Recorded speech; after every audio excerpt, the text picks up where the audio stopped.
கொன்னுட்டு பால் ஊத்துற கதையா இருக்கேன் நீங்க சொல்றது. அவரே வாய் புளிச்சதோ மாங்காய் புளிச்சதோன்னு 50 கூட்டத்தில் பேசியிருக்காரு பாருங்க. அது மாதிரி இது பல தடவை சொல்ல கேள்விப்பட்டு சலிச்சு போச்சு. அவர் நடிகை வயசுலையும் நடிப்புலையும் தான் மூத்தவரை வெளியே, அரசியல நான் தான் பெரிய தலைவங்க. இப்பெல்லாம் நேரடியாக இந்தியை திணிக்கிறது இல்லை, இந்திக்காரனே திணிச்சிடுறது. நான் அப்பா செத்துட்டாருன்னு அழுதுகிட்டு இருக்கேன், கொலை பண்ணவனும் கூட உட்காந்து அழுதுட்டா இப்படி வேடிக்கையாக இருக்குமா? அது மாதிரி இதையெல்லாம் கொண்டு வந்தவங்களே நாங்கள் மறுபடியும் நிறுத்துவோங்கிறது வேடிக்கையாக இருக்கு.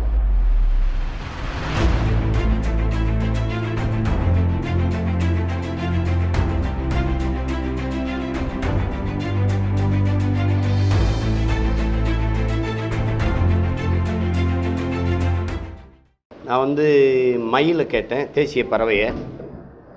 அது உயிரோடு இருக்கிறத தர முடியாதுன்ட்டாங்க. தேசிய பறவைலாம் தர முடியாதுன்னாங்க. அப்போ தேசிய மலரை ஏன் பிஜேபிக்கு கொடுத்தீங்கன்னு கேட்டேன். அது அப்போன்னாங்க. அப்போ உயிரோடு இருக்கிறத கொடுக்க முடியாதுன்னா யானை எதுக்கு மாயாவதி அம்மாவுக்கு சின்னம்மா கொடுத்தீங்கன்னு கேட்டேன். அதெல்லாம் அப்போ நடந்துருச்சுனாங்க. அப்போ பின்னாடி பிறந்ததும் வளர்ந்ததும் தான் நாங்கள் செஞ்ச பிரச்சனையை அந்த நாட்டுக்குன்னு கேட்டேன். அதுக்கு பதில் இல்லை. காலமாடு சின்னமாக கேட்டேன், உயிரோடு இருக்கிறத தரதில்லைன்னு சொல்லிட்டாங்க. ஆனால் அதே தேர்தல் ஆணையம் இப்போ எனக்கு விவசாயியை கொடுத்துருக்கு. இதுக்கு என்ன அர்த்தம்னா, அந்த விவசாயம் உயிரோடு இல்லைன்னு அது கருதிது. ஏன்னா உயிரோடு இருக்கிறத தரதில்லைன்னு முடிவெடுத்தவர்கள் இப்போ எனக்கு விவசாயியை கொடுத்துருக்காங்க. இதையே எனக்கு சின்னமாக கொடுத்துருக்காங்கன்னா, உயிர் கொடுத்தாவது இந்த விவசாயிகளை காப்பாற்றிடுவேங்கிறதுனால,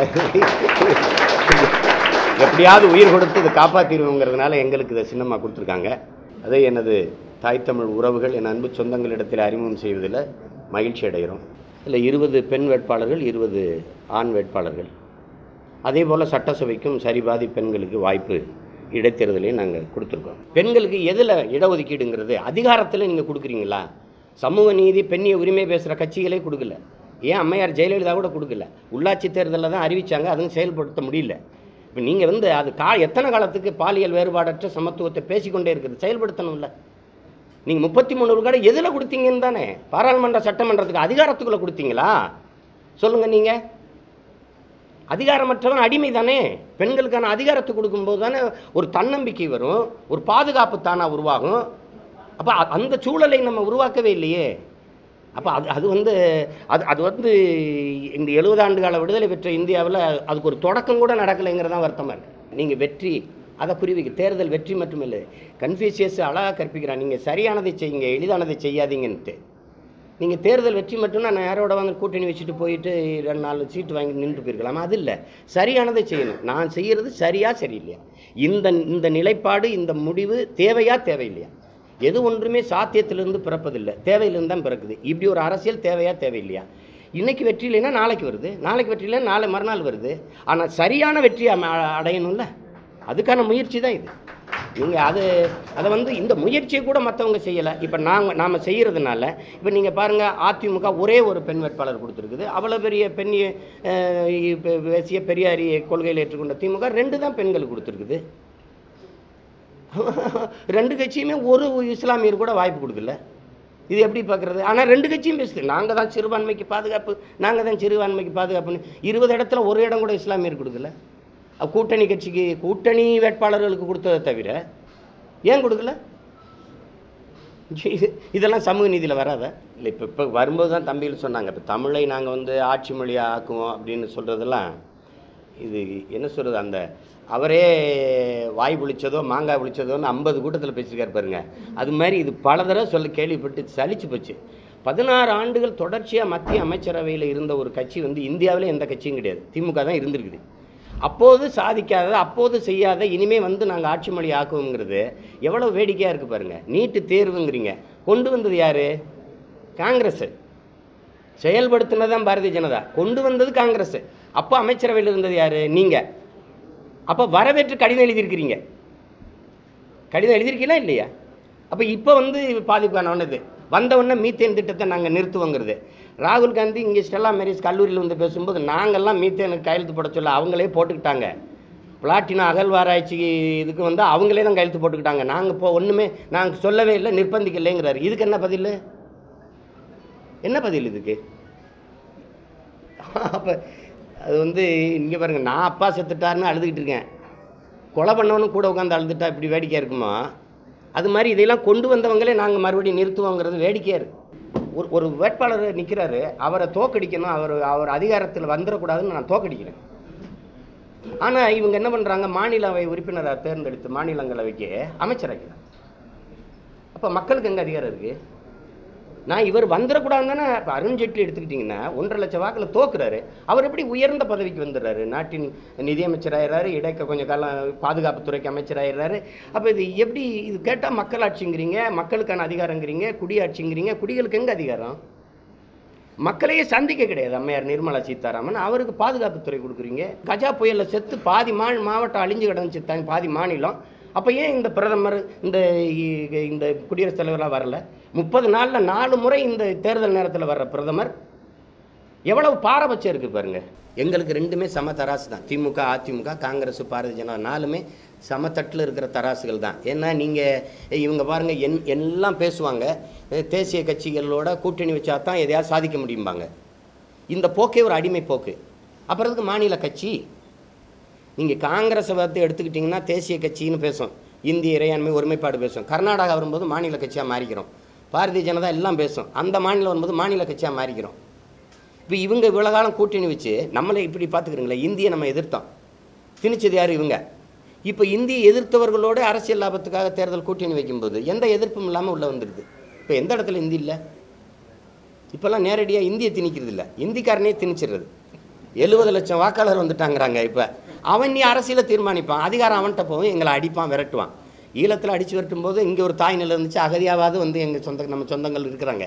இங்கேருந்து அடித்து விரட்டுனா எங்கே போகிறதுன்னு கேட்டிங்கன்னா வழி இல்லை. நாதியற்று தெரு தெருவாக தெரிய வேண்டியதுதான். ஒரு ஒரு ஒரு 600-700 ஆண்டுகளாக நடக்க வேண்டியது 5 ஆண்டுகள் நடக்குது.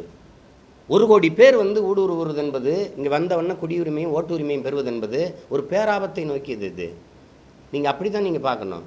சிங்களர்கள் வந்து தமிழர்களுடைய தாய் நிலத்தில் வந்து அடித்து அவங்கள விரட்டி விட்டுட்டு நிலப்பரப்பு முழுதும் தனதாக்கி கொண்டு சிங்கள குடியேற்றங்களை செய்து இன்றைக்கி அந்த தமிழர்களுக்கென்று ஒரு நிலப்பரப்பு இருந்ததுங்கிறதே தெரியாமல் முடிக்கிறது போல் இது நடந்துடும். நீங்கள் எழுதி வைங்க. இன்னொரு 5 ஆண்டுகளில் தமிழர்கள் அடித்து விரட்டப்படுவாங்க, அங்கங்கே சண்டை நடக்கும். வட இந்திய இளைஞர்கள் வந்து பெண்களில் கேலி பண்ணார்கள், அடித்தார்கள், சண்டை போட்டு, இதெல்லாம் நடக்கவே செய்திகள் வருது பாருங்கள். கொஞ்ச நாள் கழிச்சு ஒரு யானை ஒரு தடவை உணவு உண்டு கழிவு போடும்போது 25,000 விதைகளை விதைக்குது. நீங்கள் போய் காடுகளில் விதையை போட்டு வருவீங்களா?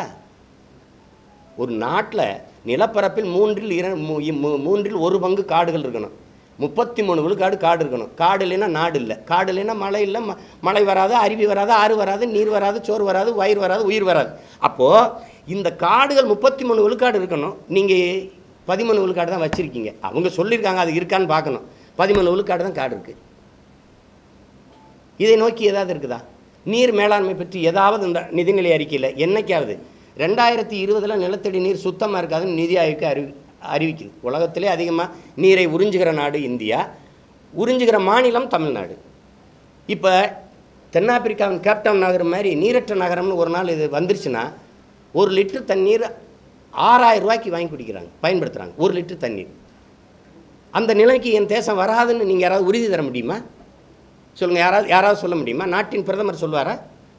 அவன் நிதின் கட்கரி சொல்கிறாரு, நீர் இல்லைன்னு சொல்லிட முடியாது, ஆனால் நீர் மேலாண்மை சரியாக இல்லை. நாங்களும் வாரிசுகள் தான், ஏழை எளிய பாட்டாளி பராரிகளின் வாரிசுகள். நாங்களும் வாரிசுகள் தான், எளிய மக்களின் வாரிசுகள். அது ஒரு கொடுமை தான். நீங்கள் வந்து இப்போ இந்த நாடுலாம், எங்கள் அண்ணன் அறிவுமை தான் ஒரு கவிதை எழுதுனாங்க. மோதிலால் நேரு வந்து நாட்டுக்காக வீட்டை கொடுத்த குடும்பம், நாட்டுக்காக வீட்டை கொடுத்த குடும்பம்னாங்க. உங்களுக்கு தெரியும் நேரு குடும்பத்தை. எங்கள் அண்ணன் எழுதினார், டே அந்த வீட்டுக்காக 50 ஆண்டுகளாக நாட்டை கொடுத்துருக்கோம்டா, அதையும் கொஞ்சம் பேசுங்கடான்ட்டு. இது என்னமோ இந்த ராகுல் காந்தி சோனியா காந்தி குடும்ப சொத்து மாதிரி. அண்ணன் தலைவர், தங்கச்சி பொதுச் செயலாளர், அது ஒரு கட்சி, அது ஒரு கட்சி. இது ஏதோ வந்து இது அரசியல் வந்து மக்களுக்கு சேவை செய்கிற ஒரு தூய அமைப்பு என்றது இல்லாமல், அரசியல் ஒரு வாழ்வியல் என்று இல்லாது நிறுவனமயப்படுத்தி கார்ப்பரேட் கன்சர்ன்கள் போல் குடும்ப நிறுவனங்களாக மாறிட்டுது. இதை உடைக்கணும், தகர்க்கணும்னா இளைஞர்கள் பேரெழுச்சியாக எழுந்து வராமல் இதை செய்ய முடியாது. இது வாரிசுகளுக்கு தான் செய்வாங்க. துரைமுருகன் என்றால் அவர் மகன் நிற்பார், பொன்முடி என்றால் அவர் மகன் நிற்பார், ஓபிஎஸ் என்றால் அவர் மகன் நிற்பார், வேறு என்னென்ன சொல்லிக்கிட்டே போகலாம். தேர்தல் ஆணையம் சொல்ல நாங்கள் சொல்கிறோம், தெருவா சொல்கிறோம். தேர்தல் ஆணையம் சும்மா சொல்லுது, நீங்கள் சும்மா சொல்லுது. எப்படின்னா அது ஒரு நாடக கம்பெனி. நீங்கள் தேர்தல் ஆணையத்தை வந்து எப்படி பண்ணுவேன், நீங்கள் அதுக்கு வந்து அது வந்து பாருங்கள், ஆர்கே நகர் இடைத்தேர்தலில் வந்து 89 கோடி கொடுக்கப்பட்டுருச்சுன்னு சொல்லிச்சு. எப்படி 89 கோடின்னு எண்ணி சொல்லிச்சு? நம்ம ஒரு கேள்வியை கேட்போமே தேர்தல் ஆணையத்துக்கிட்ட, எப்படி சொன்னீங்க? கொடுக்கும்போது பார்த்தீங்க, அப்போ ஏன் தடுக்கலை? நீங்கள் எழுதி வைக்கிறீங்க, பல கோடி செலவு பண்ணி பதாக வைக்கிறீங்க, கொடுப்பதும் வாங்குவதும் குற்றம், ஓராண்டு சிறை, ஒருத்தனை கூட சிறையில் போடல.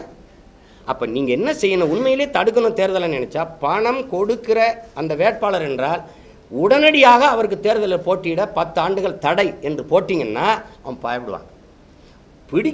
காசு வாங்குறது கொடுக்கும்போது கைது பண்ணி ஒரு 100 பேரை சிறையில் அடைச்சிங்கன்னா, உடனடி நடவடிக்கை எடுத்திங்கன்னா அச்சம் பரவும், மக்களுக்குள்ள ஒரு பயம் வரும், வாங்க மாட்டான். நீங்கள் தான் நான் கடலூரில் நிற்கும்போது தேர்தல் ஆணையத்துக்கு அங்கே காமி அடிச்சு, சார் இங்கே காசு கொடுத்துருக்காங்க ஐயா, வந்து பிடிங்கய்யா, ஹலோ, அதுக்கெல்லாம் அவன் கொடுத்து வாங்கிட்டு போயிட்டான்.